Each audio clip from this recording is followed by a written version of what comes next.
Pomdam Jaya Jayakarta masih terus mendalami komplotan pra-KRMCS yang diketahui melakukan aksi penculikan, penganiayaan hingga pemerasan terhadap pedagang kosmetik dan obat-obatan.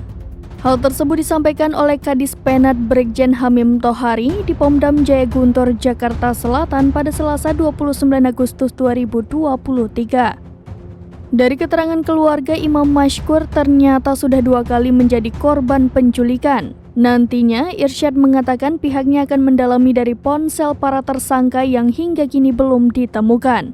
Perwakilan keluarga Imam, Said Sulaiman, menyebut peristiwa penculikan yang pertama itu terjadi pada tahun lalu ketika Imam bekerja di toko kosmetik lain. Meski begitu, Said tidak mengetahui secara pasti apakah pelaku penculikan yang pertama kali merupakan komplotan pra-KRM atau tidak.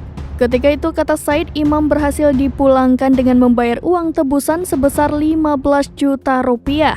Said menuding modus yang dilakukan penculik tersebut sama persis seperti yang dilakukan pra-KRMCS pada Sabtu 12 Agustus 2023.